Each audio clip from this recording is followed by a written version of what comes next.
Before I let you guys go, have you? I need to ask as well, just because you're both like lauded designers of various first-person shooter games. Have you played? Not less Overwatch. I'm actually interested. Have you played Doom? Fantastic campaign. Right. Yeah. I mean, yeah. Do you think they intentionally scuffed the multiplayer because they had that Quake thing? Look, man, working? I criticize my friends at id and Microsoft and everything because I care. I criticize Nintendo because I care. I was called Nintendo boy as a child.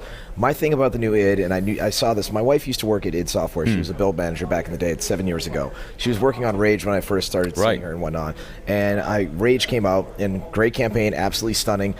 Like some weird, like pseudo Mad Max car racing Mario Kart multiplayer. Yeah. This is id Software. This is the company that fucking invented deathmatch. Like, you better deliver some awesome deathmatch. And I played the early alpha of the Doom multiplayer, and it wasn't bad. But after 30 minutes, I'm like, okay, I get the idea. Yeah. You know, you can turn it into a demon. Like, no, I want to be shooting rocket launchers and people in my deathmatch and Doom, right? So the campaign had so much love in it. I think Machine Games worked on that. You know, it's just... It's a Critical... and Critical Assembly did the multiplayer. That's the whole thing is, you know, like... And then I think it's actually acknowledged that, and they're taking it in-house.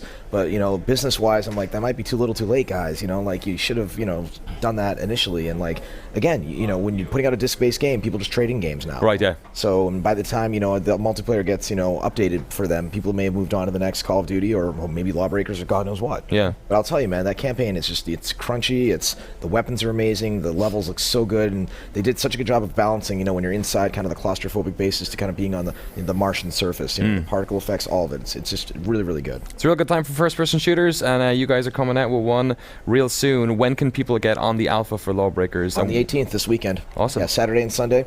Where, you know, it's a closed alpha. Go to lawbreakers.com, sign up. We distributed a bunch of keys. If you see us at E3, my wife and I are handing out and as is Ariane, you know, the little cards with the key on it. It's on Steam. Enter the code, hop online. You know, it's got a little bit of a learning curve. We're starting with one map, one mode, Grand View, the Grand Canyon map, as well as the Capture the Battery mode, Overcharge. And then in early July, the Promenade map and Turf War is coming online, and more stuff's going to keep happening until we get to the point where we flip the switch and actually say, hey, you know, we'd like to keep the studio going if you'd like to give us a few bucks. Right, and that'll probably be 2017, I'm guessing. No, late 2016 is really? That happening. Yep. You guys have a lot of work to do. Targeting price point somewhere between $20 to $40. Haven't determined that yet. You know, we're not going to make a multiplayer only game and ask you for $60. I think that's bullshit. Cool beans. Cliff Bleszinski, Arjan Broussais, pleasure to talk to you both from Busky Studios. Best of luck with the rest of it, and yeah, you can keep those airheads. You've earned them.